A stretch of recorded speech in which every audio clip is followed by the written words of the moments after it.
Don't give me that look. I'm going to give you that look. Okay, Aries. All right. Wow, we're going astrological reduction here. So you fit into a cosmic sign. Absolutely. Wow. I'm a Pisces, by the way. I don't know how that's going to work for the energy of the room. I'm a fish. You're a water element. Boy. We're both fire. Oh, boy. All right, here we go. As way of warning, this episode does contain references to the topics of sexual and physical abuse of children. If these topics are triggering, please skip this episode. Welcome to the Mormon to Medium podcast, where we'll talk about spirituality, the paranormal, religion, and my journey going from Mormon to medium. I'm Nannette Ride. Thanks for listening. Now let's go have some fun. Don't be afraid. Close your eyes. There's a moon overhead, but the sun will rise. Blood on our lips. Hello. Welcome to the Mormon to Medium podcast. I'm Brad, and I'm here with Nannette. Hi, guys. And we have a very special guest on today. We are going to be talking to our good friend Drew, who has a very unique story regarding his life as a member of the Church of Jesus Christ of Latter-day Saints. And yes, I just did participate in The their... whole word? What the hell? Yeah, I participated in their rebranding. What? Sorry. You did do that. I did. Usually I'm very opposed to it. I'm like, I'm not going to rebrand for them. I grew up a Mormon. I watched them spend millions upon millions on the I'm a Mormon campaign. And then Russell M. has a beef with Hinckley and changes it all. Hey, but you just brought balance to our show. There we go. You said You've got Mormon, you've got to so- reduce those hits on the lit searches. I mean, that's isn't that what it was all Right, about? exactly. Well, it makes it a lot harder to find all of that dirt if you look up Church of Christ versus Mormon. Yeah. So, Drew, obviously, I didn't introduce you. Would you like to tell us a little bit about yourself as we get into this, and then we'll talk about your story? Yeah. Drew, 57-year-old law enforcement professional. We'll just leave it at that. 25 years in the business. Thank you for your service. Yes, thank you. You're welcome. I originally come from a family of 4 and grew up LDS my whole life. It was the only thing I knew from a religious perspective. And so, what would you call it? The catechism of my youth was of the Mormon flavor. And I grew up my whole life identifying and interpreting life through that lens, to the extent that I ended up going on a mission, served in Spain. Oh, that's cool. Oh, that'd be cool. Served in Sevilla. So do you speak a very little Spanish? I don't. Although when I was there, we tried to do that, but it wasn't natural because the Spanish they taught us in the MTC was largely Mexican, and whatever that means, because they have their own dialects across the different regions. But yeah, I came back from my mission.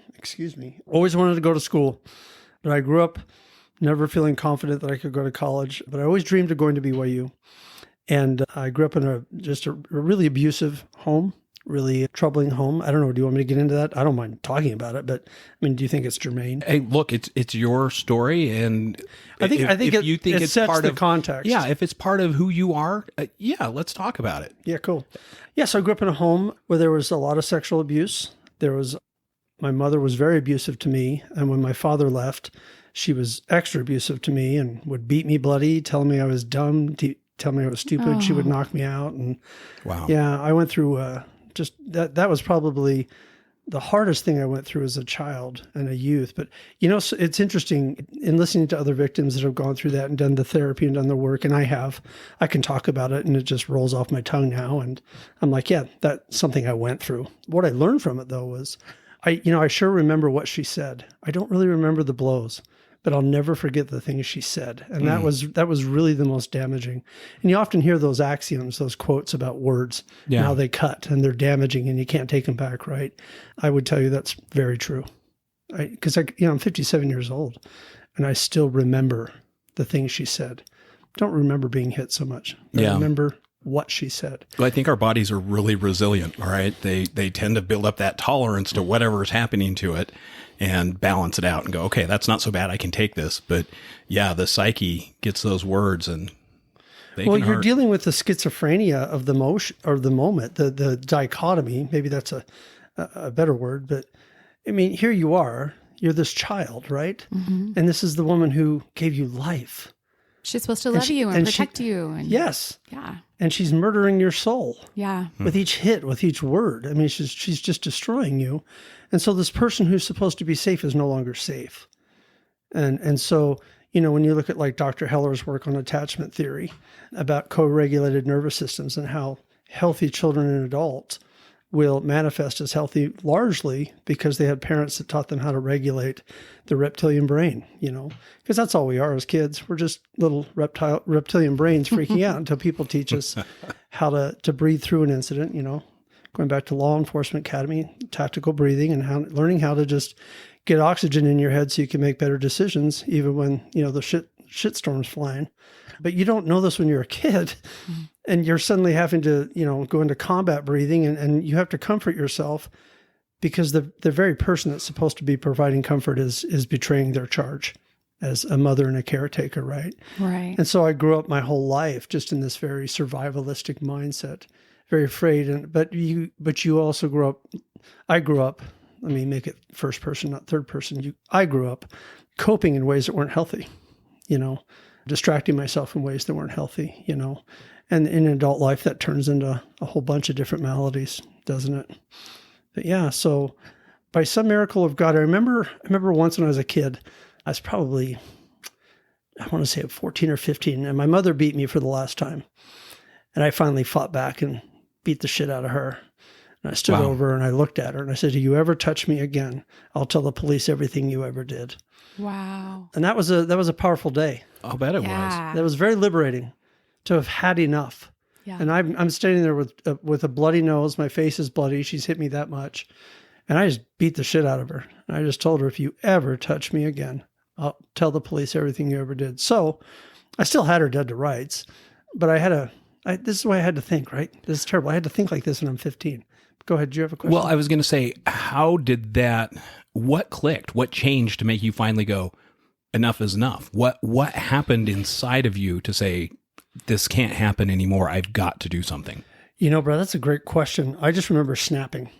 If I were to try and offer you a rational motivation, I don't think I'd be honest to say that I thought anything at that moment. I think other than to say, I don't have to put up with this anymore. But I don't consciously remember thinking that. I just went, I'm not putting up with this anymore. Gotcha. And I'm going to make it, you know, I'm going to put an exclamation point on the end of these punches. You're not touching me anymore. So your fight, flight, or freeze finally turned into fight. Yeah. And I just, and I think a question, the opposite of that question is, why did you allow it to happen for so long? You know, why, and you know, that sounds like you're shaming me, the victim. And I don't mean to say that, but I'll tell you why it happened, because you don't know that you have the right to say no. Yeah. And I was going to say that when you're a child, you can't really change that with a parent. You don't understand that, hey, this is so wrong. Yeah. Because it's all you know. It's kind of like kids who grow up in the church. They can't really say, hey, this is wrong. It might not feel right, but they can't say why it's wrong because it's all they know. Well, let's go there since you've opened that door. Here we go. So imagine that's Pandora happening in your home. She sounds hot. Do you want to work this out? We have a very Aphrodite type aside here for the moment. Tell who you worship. Anyhow, I think that the bigger question is, what theological and doctrinal teachings did I grow up with that would have led me to believe that that was okay? Because that was something I did unpack. Because you're supposed to honor your mother and father. There you go. Yeah. I was going to go right to the Decalogue in Exodus. Yeah. Honor thy father and mother. Well, how honorable is it to rebuff your mother's physical abuse? Exactly. Until you know that, well, as one therapist put it, she lost her right to your honor the first time she ever struck you. Wow. She lost it. Yep. So all the honor and biblical doctrines that were ever preached to you are anathema to the idea of, you know, of true religion. They're gone at that point. That's true. And you have a right to defend yourself. Now, I wouldn't have been able to articulate that, right? Yeah. I think I just beat her up because I knew physically that I could, and I was like, I was done. You know, I was done.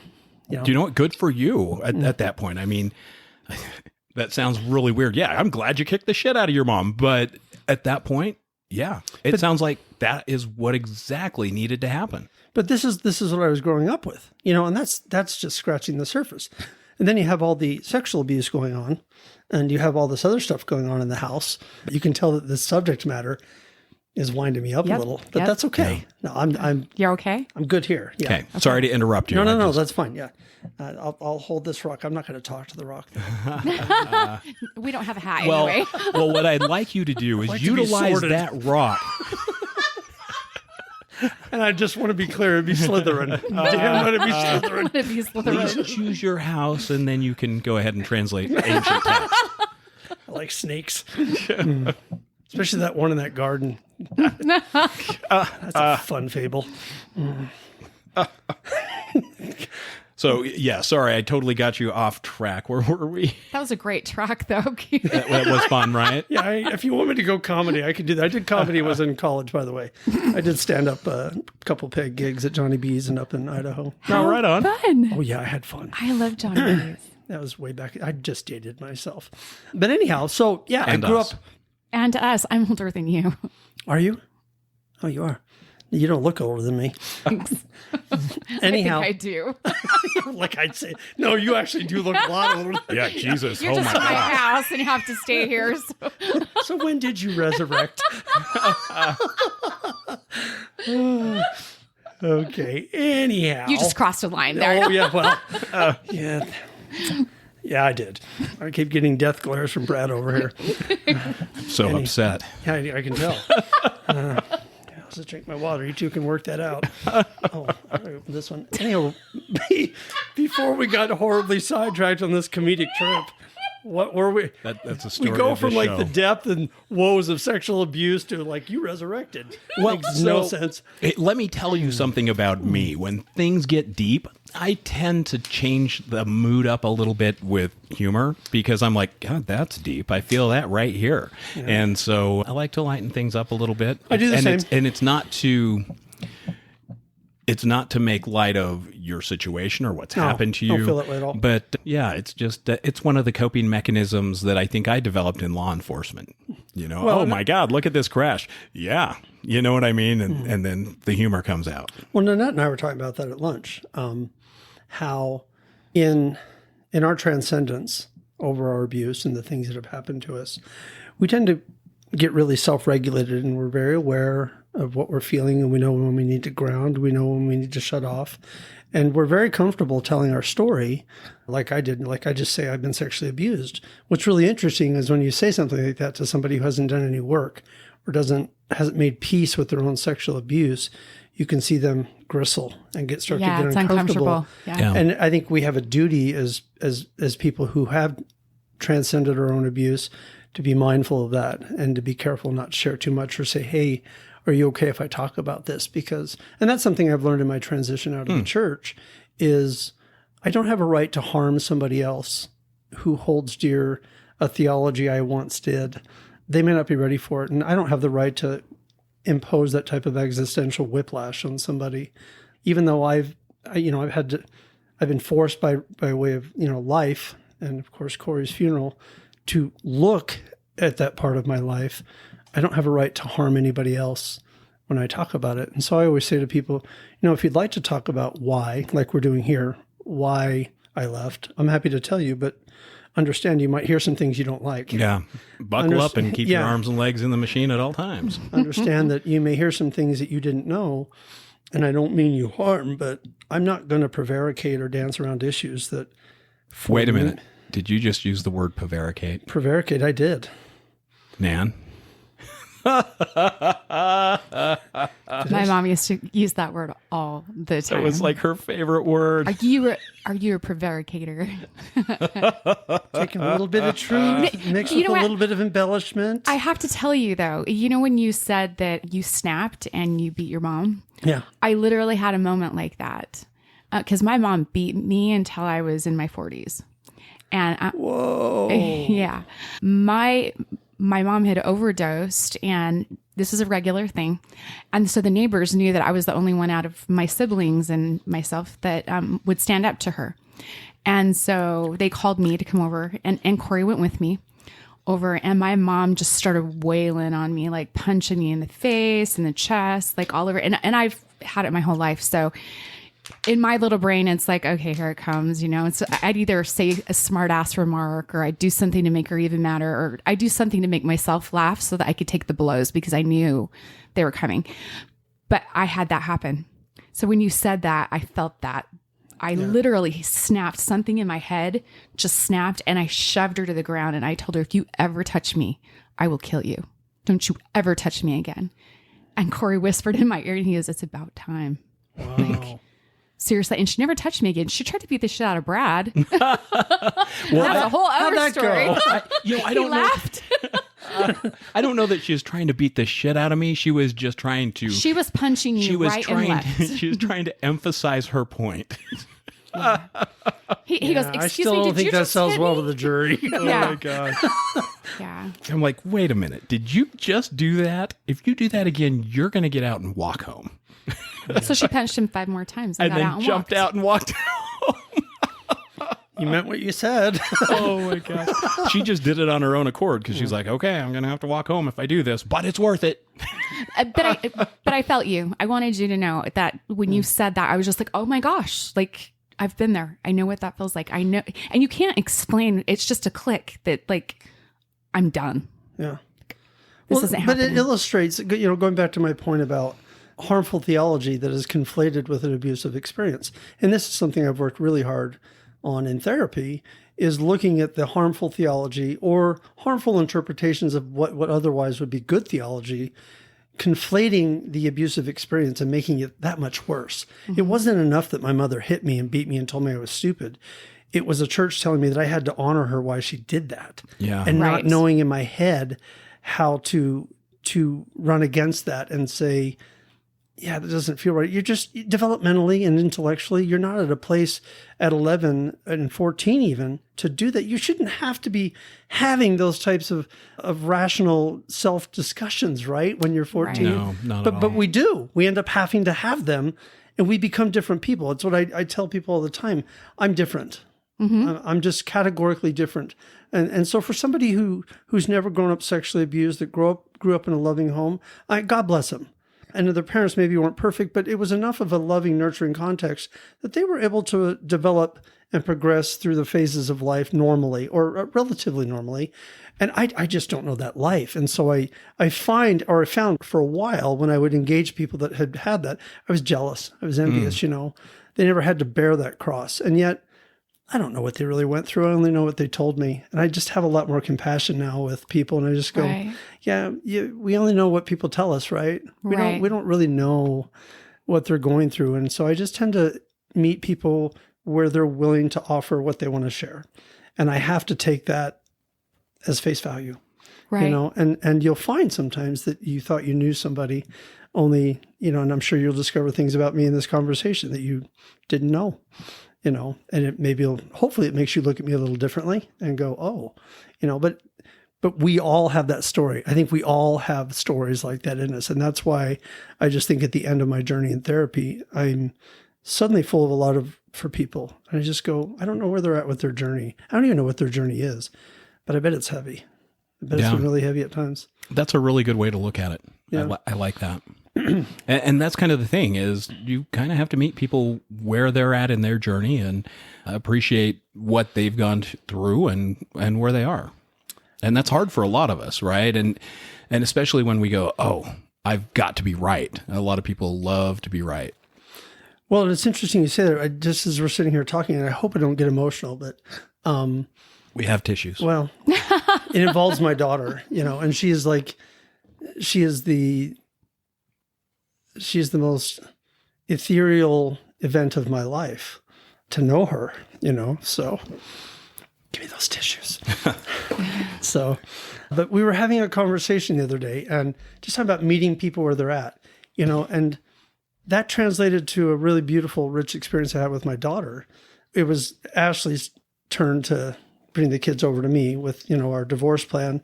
It was my time to get the kids. And so she was walking Maylee down to my house, and Maylee just was really, really sad. Well, I was knee deep in Dr. Heller's work on attachment theory at this time. And I knew my habit up until that point was I don't have time to be bothered with you being upset. You know the routine, you know what's going on, you know you're supposed to go down here. And I just caught myself saying that to myself. And I went, what am I doing?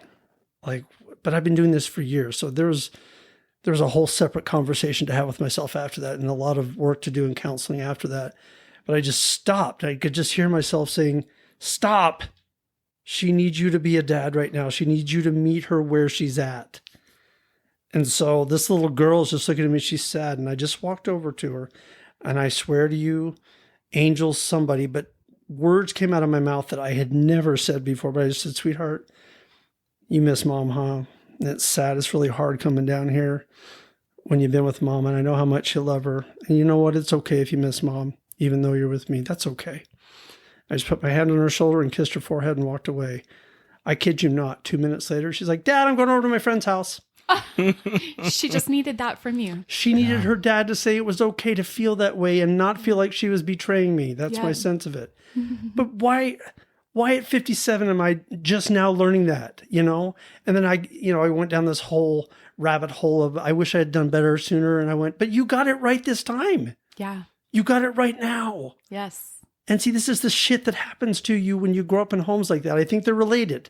Like you're just always so emotionally insular because you're just protecting the next punch. Yep. Yeah. And whether it's coming from a bad boss, a bad coworker, a professor, it'll play out until you resolve some dynamic in your life. You'll see it in other people, and it's so unfairly attributed to them. You impute to other people bleeding from wounds they never inflicted. Yep. You know, and you see that phrase all the time, you know, we bleed on people who never cut us. Yep. Yes. But we do. It's true. You know, we do.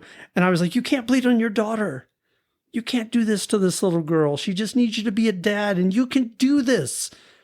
And I was like, I don't know what to say. And then I walked over and I said the perfect thing. And it wasn't what I said. It was the communication that your feelings matter. It's okay to miss mom.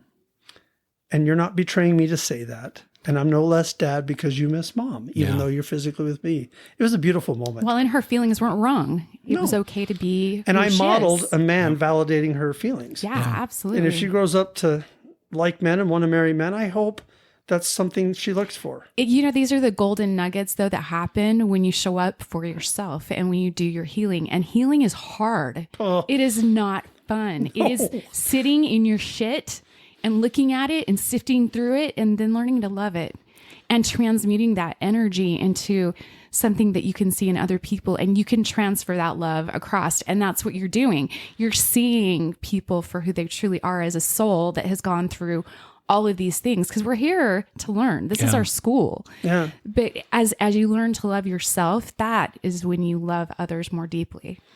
I think that's true. And you see this with your kids, right? How they're also, like, if you're really finely tuned, you start to see that your kids are so uniquely their own. And I like my oldest son, he's so different than my other three kids. He's just very quiet and an excellent judge of character, does not like fake people at all. His bullshit meter is finely attuned. Good. And he would much rather have a quality associations and friendships than quantity associations. He doesn't care for riffraff and fake people. And I love that about that young man. And he's about ready to graduate high school. He's very quiet, introverted, likes his music. He's different. I'm just always trying to communicate to him that it's okay to be you, kiddo. Yeah. You know, he's got this larger than life football player brother who's courting universities right now and trying to shop for the best scholarship for D1 football. And he's an accomplished academic student as well. And I always worry, you know, does he feel like he's living in a shadow? But I don't see that. I see this young man who's just confident who he is. And then, of course, my football player is a good example to my 11-year-old who wants to be just like his football playing brother, right? But, you know, since going through the divorce and going through my faith crisis, you know, the one thing I've realized that the most important hat I wear now is that of being a father. It's the only hat that matters right now to me.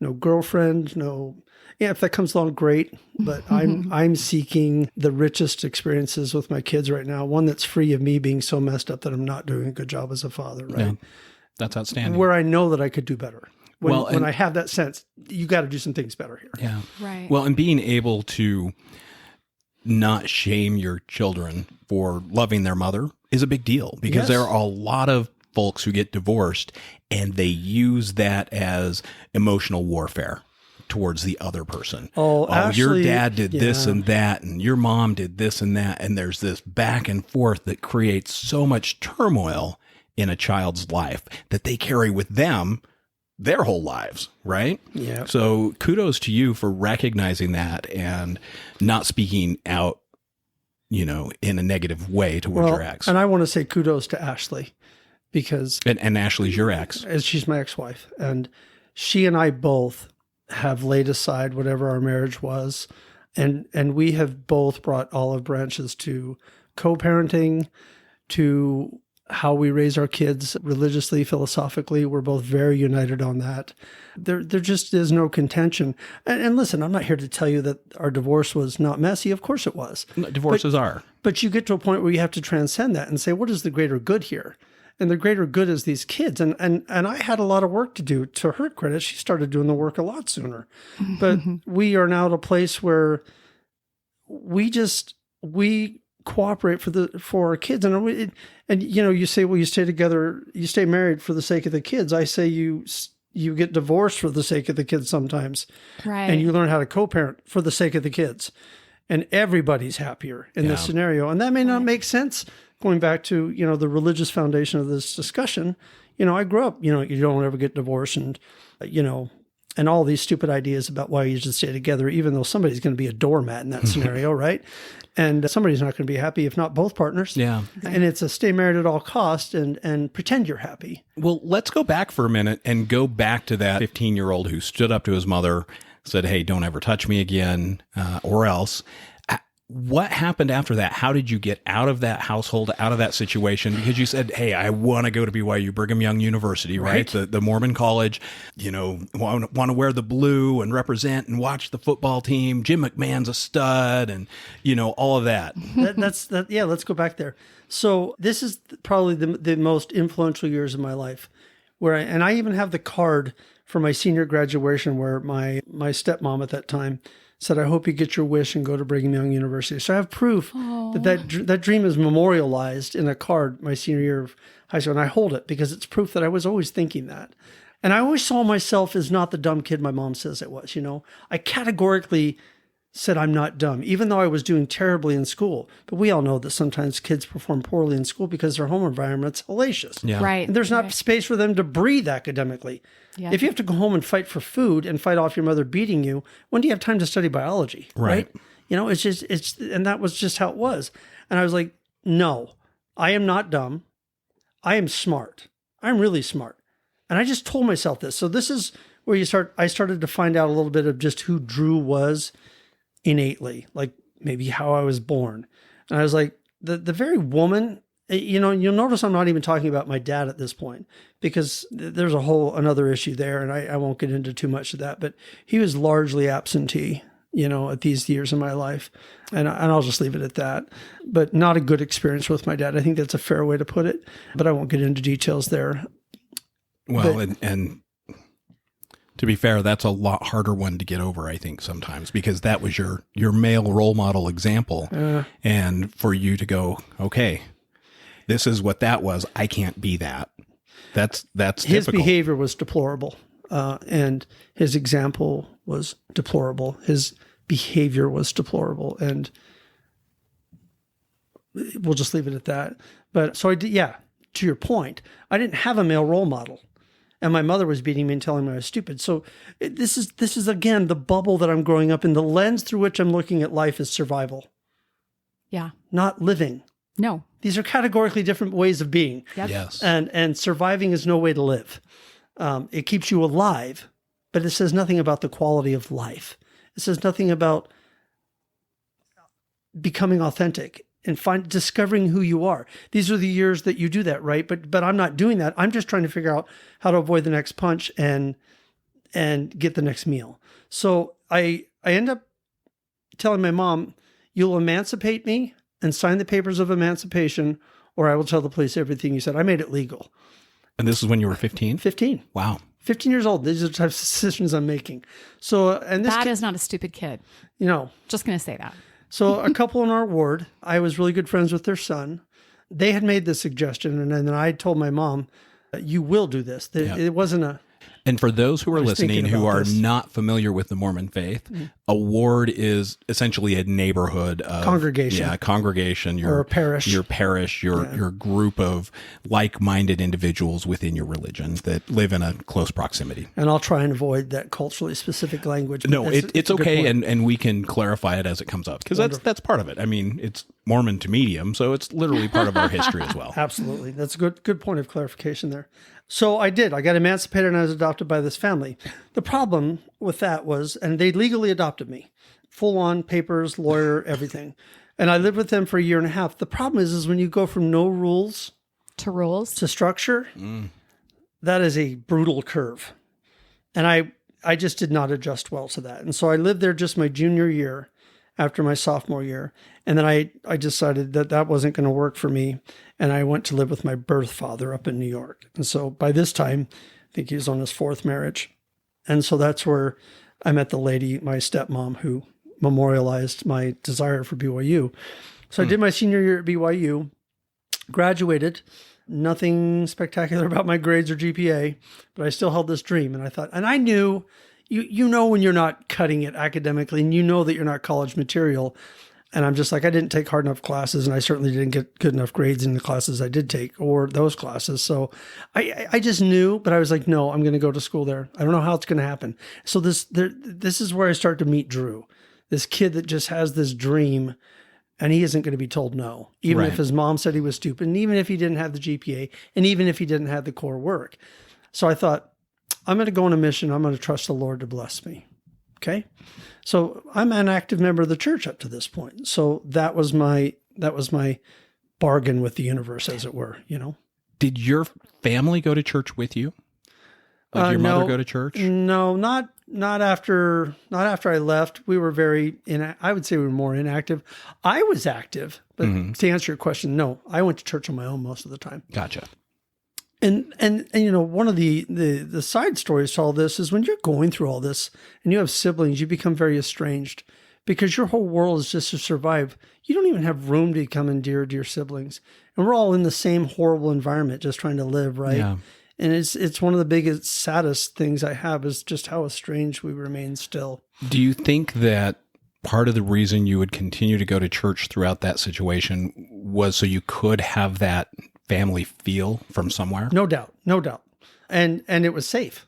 Yeah. So I could escape home long enough to be safe at church, or we called it mutual back in the day, or, you know, stake dances were huge and I'm a fairly good dancer.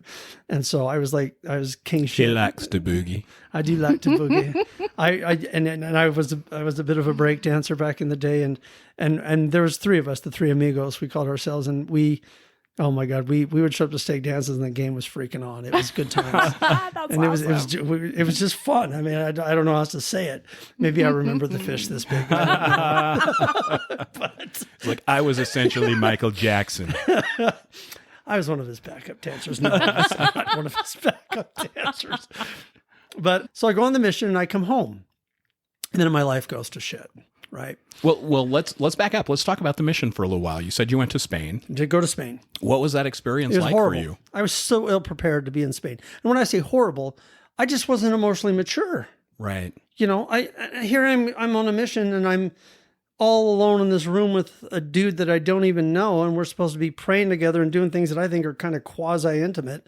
And it was just weird for me. It was just messing, you know, when you've been sexually abused, you don't like people getting up in your space. Right. And or the imposition of what I thought were just kind of intimate experiences. And I'm not accusing the LDS Church of trying to do that. I'm just saying that's how I experienced it. Right. And it was just weird, you know, Okay. going and having this roommate, and I just wasn't emotionally mature. I mean, I just wasn't where I needed to be in my headspace. You know, I saw this in some of the training in my law enforcement. I just showed up to training that I just wasn't really mentally ready for, you know, and Right. or to fatherhood. You show up to fatherhood and you just think you're ready and you're not. Yeah. You know, and so I showed up to the mission just so emotionally not ready. And I remember being homesick, pretty typical, right? Yeah. But I remember I was in Fuengirola. It's a coastal town, it's just over to the west of Malaga. and my companion's father and brother were killed in a car accident. And so we have to go to this member's house to make a phone call because we don't have phones and we don't have cell phones back then. And so I'm sitting there in this member's house and he's getting this news with this crying kid and this lady that his brother and father were just killed. And I watched this companion just implode. And we're just alone, these two Americans in this small little coastal town. Oh my gosh. And you know, he was struggled for the biggest time. Did he go home for the funerals? No. He didn't? I don't think I can't remember. So in fairness to him and the story, I just want to say I don't remember what happened. But I remember just observing that and going, it should have been obvious that he was going home. Right. But I do remember there being a big debate about that and almost a fighting to get him to go home. Wow. And I'm like, this is absurd. This is absurd. Yeah. Well, because you're essentially being human trafficked. They keep your passport. They don't give it back to you. You're theirs. But here again, we go back to theology that conflated this experience. What's the New Testament passage where the guy wants to embark on the service of the Lord, but he says, but I first need to go home and do this. And the Lord says, basically, you know, when you're embarking on my service, you leave all that behind. And that I'm not doing it, the service to recall that scripture that way. I don't think I'm totally characterizing it right. But there was this idea that once you had embarked on missionary service, you left everything behind. Right. And I just don't think, I think you could go through the rest of your life regretting not going to bury your father. Yeah, absolutely. And I don't think any amount of service, I think you go stateside after you go home, I'm fine with that. But to not go home and bury your father because you thought it was more righteous, how could you be in the right space mentally to do missionary work and simultaneously be mourning the loss of your father? Yeah. Let alone wondering whether or not you were being disobedient to stay or go. Yeah. Like this is where theology again can conflate our experiences and make it worse. This happens sometimes. It's not necessarily the result of religion. I think it's the result of bad theology. So, and the result of interpreting theology bad ways. And sometimes that's humanly derived. Yeah, So- that's fair. Thank you for elaborating a little bit more on your mission. Yeah. I didn't go on a mission, right? My girlfriend got pregnant. They frown on young fathers going on missions. I heard that's a no-no. Yeah, they don't allow that. So I didn't go on a mission, but I can imagine how difficult that is as a young man having to make that adjustment because there is literally zero life experience at that point. And here you are, especially in a foreign country going, wow, what do I do now? And so you just structure your life completely around religion, right? You wake up and you pray, you read your scriptures, you do companion study. Oh, you hell, go I'm out trying to and- sell the religion to foreigners. Exactly. I am the salesman. Yes. And don't kid yourself. That's exactly what you are. Yep. 100%. Go get more tithe payers. Yeah. Sorry. Yeah, it's true though. I don't see it any other way. Well, and you pay to do it. You pay them to let you sell for them. How crazy is that? What a great business plan. What a grift. It's like some of these startup companies where it's a $15,000 buy-in. Yeah, that sounds familiar. Yeah. It's the same idea. See a lot of those in Utah. Yes, you do. That's true. Wow. Anyhow. Anyway, thank you for talking about that a little bit But more. listen, I don't want to leave the mission characterization at that because I will tell you that I went on to have some really beautiful experiences on my mission. And this is just kind of something I've learned in my recent therapy. And I think my therapist calls it Taoist thinking, but we tend to look at things, we can in Western thinking a lot of times as all or nothing. It's either this or that. And she says, no, Drew, it can be this and that. this. Yeah. It can be both. You can both be angry at an ex-wife if you want to go there, and you can still love them, or an ex-girlfriend and you can still love them. It can be both of those. You can be frustrated with your child, but still feel love with them. There's love for them. It's not, you have to be one or the other at that moment. No, you can feel both. Yep. You can, and that's been new for me because all or nothing thinking is endemic in really bad logic and really bad rationale. And when things are all or nothing gambits, there's a lot to lose and far too much purported to be gained that isn't true. Well, and I think that's pretty common. Like a lot of people I talk to about their missions, they go, look, I had some fantastic experiences. I met some wonderful people. And then you also have those folks who go, but on the other side of it, I missed home all the time. I felt very controlled. I didn't have free time. There are so many other variables that balance it out, and it's this and that. So yeah, and perhaps a bit of clarification on that. And of course, this is retrospectively applied now. I don't think in the first instance I was thinking about it at the time, but now that I look back, what made the mission hard that perhaps I wasn't even consciously aware of is I didn't believe the message I was selling. So you didn't have your own belief system at this point. No, I realized I was a pawn, that I was a salesman, and I wasn't digging it. And I was no good at it. I would see the guys that were APs and district leaders and the guys that were the mission president's pets, right? And they were just good salesmen. Yeah. And then they came home and did summer sales and made a lot of money. Bingo. No, I was going to go there. No, it's true. It happens. It is true. They're just good salesmen. Yeah. And listen, they might believe it, and I'm not here to diminish what somebody else might believe, that it may or may not be a good salesman. I knew that I was preaching a folly. I knew that I didn't believe what I was saying. And that's what made my mission hard. That's no fault of the church. But you still came back and you went to Brigham Young University. Right. Which is a church university, and you have Because to I wanted affirm the the teachings of the church in order to attend. Isn't right? that ironic? Yeah, no, you're very keen to point that out. And so what ended up happening is when you come back from the mission experience, and you know what, again, I say I'm looking at that experience retrospectively. I still think that I didn't believe the message maybe as strongly as I could have. I do remember feeling I have all of this truth, right? I have all these answers. I've got these discussions down, and I'm still not happy. And maybe I'm saying that I didn't believe it because I just wasn't happy, but maybe I wasn't happy for different reasons, right? Maybe I wasn't happy because I had trauma and abuse and things that were now starting to emerge, because when you're finally out of the environment that's oppressive and abusive and you can breathe a little bit, you start to see it for what it was. Well, and what ended up happening is I'm in a foreign country and starting to see my home life for what it is. And that's starting to color everything that's happening as a missionary. Did you ever wonder, this just popped into my head, did you ever wonder if your neighbors, people in your ward, knew you were being abused and just kept their mouth shut? Make sure to tune in next week to find out how Drew answers this question. We'll continue talking to Drew about how his faith crisis led him to where he's at. And as we finish this interview up with Drew, you're really going to see how some of these connections are far-reaching. Not only do they impact just him, but some of the ripples from Nan's life move out and affect Drew and the way that he thinks about things. Right. So thank you for your support. Thank you for listening and taking your time. Let us know if you have any questions and if you'd like to support the show. And we will see you on the other side of the veil.